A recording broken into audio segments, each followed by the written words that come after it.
Are you changing with the world or you're just there? Hello there, welcome to The Way We Live. On today's show, I have with me the state president of Digital Dada, a CDS group, Mr. Nelson Tedo. Thank you. And I also have here the digital strategist, Mr. Ire Oluwa Akinriola. It's good to have you on the show. Same here. Okay, so let's dive into the question immediately. So we are talking about digital literacy, and before I even ask what digital literacy and all, I'd like to know what really inspired this particular awareness campaign. Was it just a thing you wanted to do because you are the state president, or you actually saw something and you were really motivated to do this? Okay, thank you for that question. Um, it's said that the world is becoming a global village, and looking at youth unemployability in Nigeria, Okay. we have a lot of graduates who are on the streets who are not employed, primarily because they're unemployable. And we are currently in the fourth industrial revolution, and our educational system in Nigeria has not yet moved with the current trends that are happening at the global scale. Being abreast of that fact, I thought it wise to bring to the notice of the public what's currently happening at the global scale. The world has actually moved away from education based jobs to tech based jobs. We would say whenever you want to do something, you need to refer to people who have an authority in that particular field. I came across an article some time ago by Klaus Schwab's, Professor Klaus Schwab, actually the executive director of World Economic Forum, about an article he wrote about the fourth industrial revolution. That in the coming years, there's going to be a shifting, or rather, a movement of what employability looks like from certification to being skill based. With currently, we are living in that era, an era where AI powers almost everything. And Nigeria as a nation state has not yet adopted technology across all levels, especially in our academic system. You would all agree with me that we still learn computer in our schools on the board Yes, that's true. with no live applications. You have a computer science graduate, sorry, who can't write any programming language at all. So what we're actually doing is to let the world know, let Nigerians know that this is what's actually happening. Beyond an activity, we are seeing this to be a forum where we can be able to sensitize the nation for them to know that, okay, this is what's actually happening at the global scale. Thank you. Okay, let's go over to our digital strategies. So let's look at the world from the analog point of view. And he has really said a lot we got me thinking. Do you think that we Nigerians are really lagging behind? And if it is yes, that means that there is a part of us that have not really accepted the digital culture because, I mean, in your own opinion, of what use or of what's in need of what's being digitalized. Okay. So, like you earlier mentioned, we're already in the fourth industrial revolution, Okay. right? And tech is the new oil, and data the new gold, right? So, it's other put now, it's a no-brainer for you to, or rather, it will be a disadvantage for you not to be abreast with any form of digital literacy. And bringing it to practicality, in advanced countries, we have what we call telemedicine, where people come, right, or at the comfort of their home, people are actually going through ailments or the others can get medical attention, Yeah, that's true. right?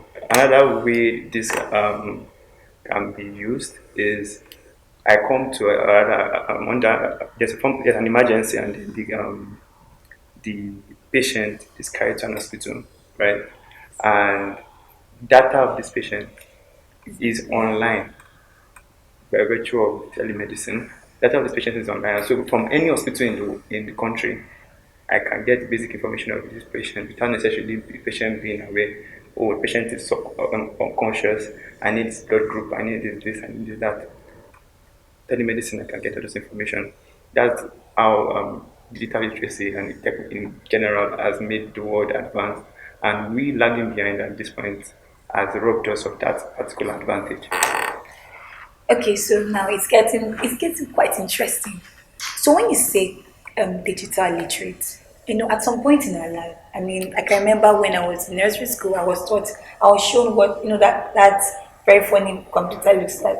So who exactly can we say is a computer literate? Because I mean, all of us at least we have seen pressed a laptop before. So who are we referring to when we say computer literate and Literate. Okay, thank you very much for that question. I think I can answer that question with another question. okay, What does it mean to say someone is literate in other perspectives? okay, If you see someone is literate with regard to formal education, is somebody who can read and write effectively, probably in the person's official language. In a Nigerian context, English language, right?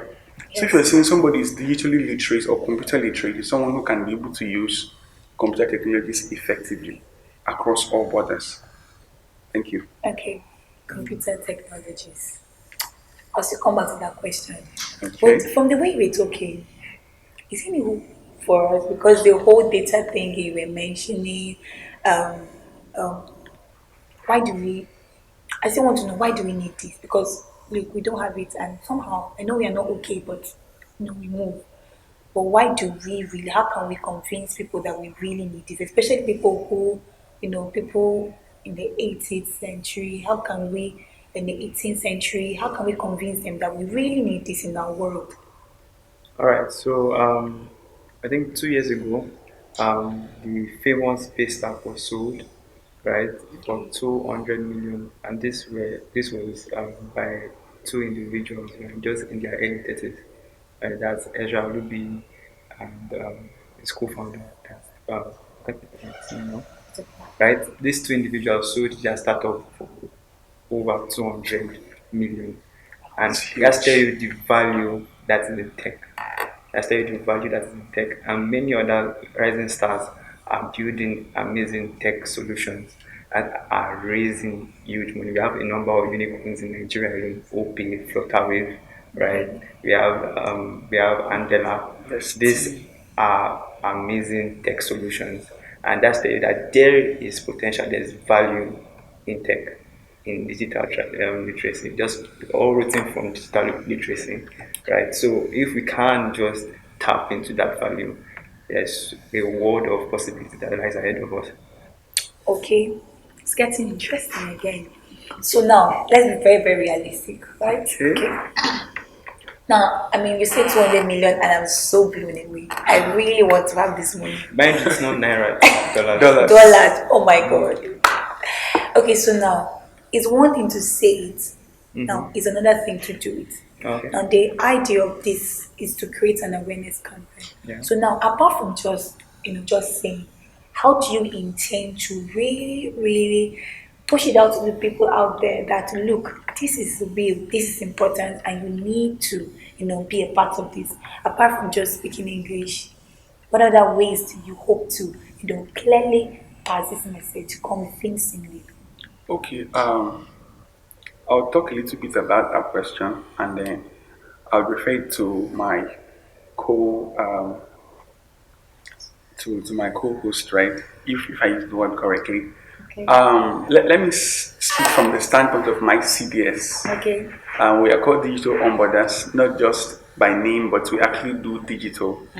And in our little way, in the course of our service here, and in the course of my tenure as president, um, we've had a handful of sensitizations, hand-on sensitizations, where we went to schools, to various schools, a handful of schools in Okasat local government, and then we had the privilege of teaching the students some technologies.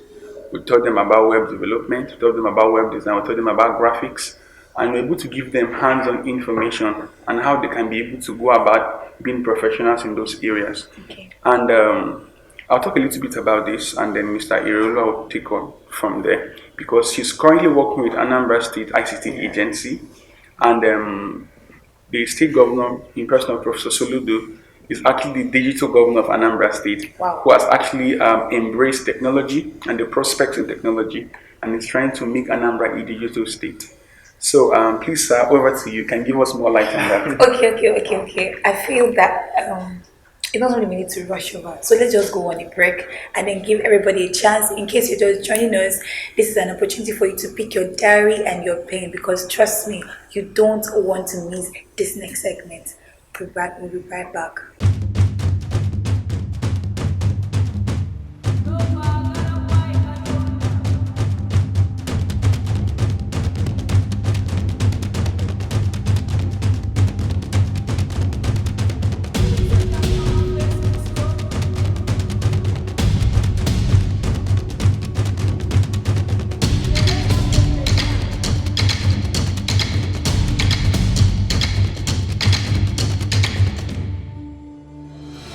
Welcome back. I trust you're with your pen and your diary. This is the way we live, and you're hanging out with Emijon James, the anchor for the day. And this is the state president of Digital Ombudsman CDS, in person of Mr. Nelson Tedo, and Thank also you. our digital strategist, Mr. Ire Oluwa Akinriola. Thank you. Forgive me if I'm not getting the name right.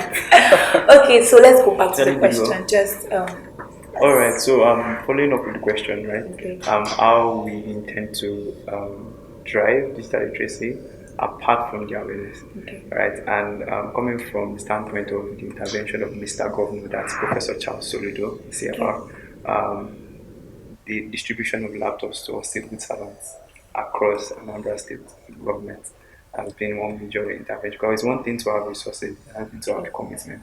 You can have the commitment, but once there's no resource, there's how far that commitment can take you, right? And last you. I mean, you want to learn coding and then there's no laptop to learn it. With time, your passion will eventually wane off, right? But making available the devices and then the commitment on the other hand is a major. This combination will drive digital literacy, right, at an exponential rate. Another one was the training, which I was privileged to be part of the facilitators. We did training for a number of civil servants in Anambra State government. That's teaching them how to use Microsoft packages, and Microsoft Office, Microsoft Word, Microsoft PowerPoint, Microsoft Excel, OneCloud, and all other Microsoft package, right? With regards to how they carry out their day-to-day activities. And I still remember the SSG, right, mentioning that henceforth communications will not be passed the usual way, to be passed via mail or communication. That's just a way of initially adopting digital literacy in the government, which is another major way. So it's not just limited to the awareness. There are so many other measures that can be taken in driving digital literacy and the adoption of digital transformation in Anambra State.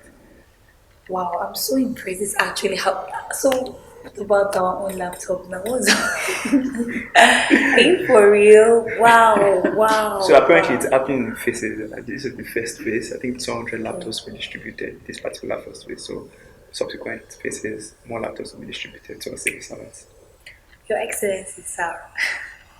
Anyways, I'm going to reserve my comments. But let's go. Now you talked about um, the, the very important step the governor took in making sure everybody embraced this. Now, how long can someone look?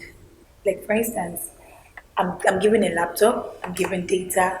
How long will it take for me to actually come to a point where I can, be classified as a digital literate? How long? What's the journey like? Is it 2 years? Is it 4 years? Because when you talk about digital literacy, I have a friend who decided to do. There was a time that I think before coming for service, there was this guy who came up and was like, "Let's learn this."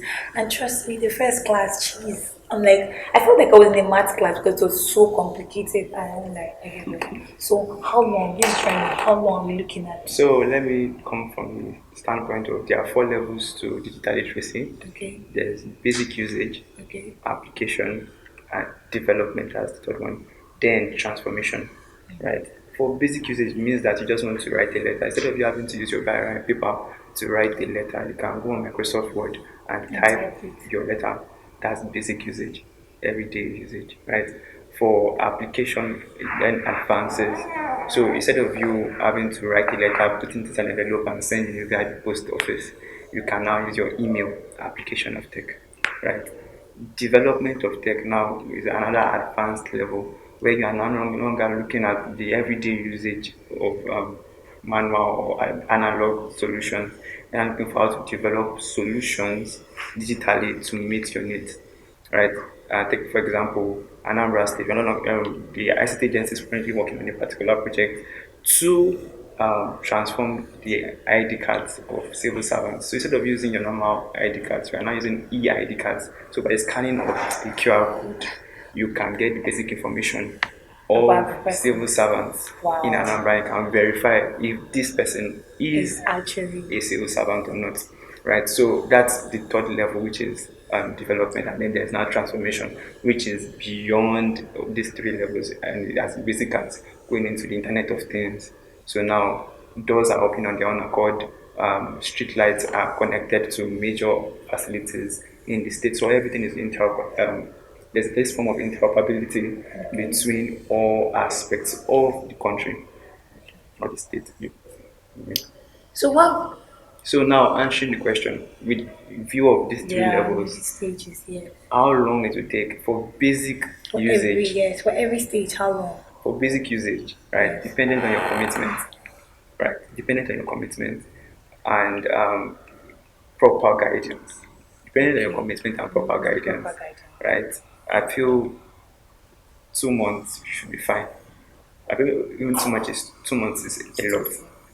It's a lot, to be honest. Because once you have your laptop, you have a guide and you're committed to learning this. In 1 month, you should be fine. You should be able to do a number of things for basic usage. This is quite amazing. Okay, so now we talked about pillars, something called pillars of digital literacy, and then he has talked about the stages. So let's say, for instance, okay, fine, I'm in stage two, and then, but there are other things I need to learn. So let's say you talk about the pillars of digital literacy, and I would like you to really break it down, to the. Thank you. Okay. All right. I'd love to go a little bit detail about this. Okay. Let's talk about building technology. When you hear about the word pillar, what comes to your mind, right? Like it's a kind of support system, right? Yes. It's what holds stuff together. If so, you have a pillar in your, probably a human pillar. If you're speaking metaphorically, you see you have a pillar in your life, somebody who actually is there, who's standing there by you, and like in all times. Right. However, when you're talking about pillars with regards to digital literacy, or rather being computer literate, we're not really being that direct. We're talking about basically four things. The first is you becoming abreast with existing technology. Okay, what exists, what's available, what can be obtained. Okay, if I have an issue, for instance, I'm a final year student, probably in a research institution, and I want to do my project work. What are the available softwares that I can be able to make use of it? Okay, when finding that, can I be able to make use of those softwares? So getting proper knowledge and having proper information on how to use existing technologies is one is very important. And then secondly, learning how to communicate online. I spoke earlier about the fact that we're in the fourth industrial revolution, and what really powers this current industrial revolution is information, right? So after getting a sound knowledge of the systems available, what's obtainable in the market, the technology available, you learn how to communicate effectively via these platforms. In times past, it would take an average of, let's say, a week for you to send a letter from Anambra State to, let's say, Benue, which is just less than 200 kilometers away. But today, you can do that on the go. As we're speaking here, you can have a seamless communication via a lot of social media platforms and teleconferencing platforms like Microsoft Teams, like the Google Meet, and all of that. So, learning how to communicate appropriately and effectively with a lot of these options you have available is one of the pillars. And then, thirdly, learning how to manage your ideas online. There's something we call intellectual theft. Before the advent of the information age, what we really had then, we talked about intellectual property, with regards having to steal someone's ideas, in the form of a physical book, which was actually very difficult. You need to go and have access to this physical book to reproduce. But in this current era, um, we are dealing with electronic versions of everything. You can be able to publish a book from the comfort of your bedroom using artificial intelligence platforms like the chat GPT that can give you mad ideas in your bedroom at the comfort of your home. And then you can be able to send out crazy things that like will blow the minds of people out there. So being able to manage those ideas effectively and in a way that nobody gets to steal your idea and you'll be like, oh, I'm the one that actually brought this idea first and all. Let me give you a practical example of this. I believe a couple of persons watching us may have heard of the saga between Apple computers Okay. and Microsoft. How Steve Jobs claimed that all of what Microsoft was built on was his ideas and all. That's a practical example of what I'm talking about. Yes, Steve was quite smart. He had the technical know-how to develop stuff. Bill Gates was smarter. He had the technical know-how on how to sell. So it's all about who took this product to the market first. It was not really about who actually developed the technology and all. And then the final pillar is learning how to manage teams leveraging technology. You know, in times past, if you're the managing director of, let's say, Dangote group of companies, you need to be traveling all around to coordinate all of the branches across the nation or across the globe. But with the current technological advances, you have stuff like Microsoft Teams that I earlier mentioned, or Google Meet that could be from the comfort of your office and could know what's happening at the global scale from the comfort of your office. So these the four pillars I mentioned are the pillars of digital literacy. Thank you very much. Wow. We still have lots to talk about, but before we go, I really like the fact that Anambra State's governor is really involved in this. Like, I'm so impressed. So now, in your own opinion, in just one word, do you think teachers should also, because I mean, if people from the government house are this helped and supported digitally, do you think that teachers in school should also be digitally educated for the sake of the students? If yes, how? In just one word. Okay, cool. Maybe I might make use of two. So, first of all, you need to understand that the future of any particular region lies in the way you nurture the children, right? And teachers are the people that have been given a particular assignment to nurture the future of that particular region or any country, any state. So, it's not a thing of if, it's a thing that it must be done, that teachers have to be equipped enough to be able to communicate digital literacy to the children, the upcoming future of that state, right? And how can this be achieved? Um, Trainings, sensitizations, making available resources. I believe that this will go a long way in good digital transformation in the state. Thank you so much. Thank you so much, Mr. Nelson. Thank you so much, Mr. Realua. And thank you My so pleasure. much for spending this lovely time with us. Don't worry, we'll have another segment of these amazing. I mean, I don't think we can ever exhaust this topic. See you guys next week. I am Imogen James, and too well to be educated digitally. The world is changing, and guess what? It's not going to wait for you. To have a lovely day.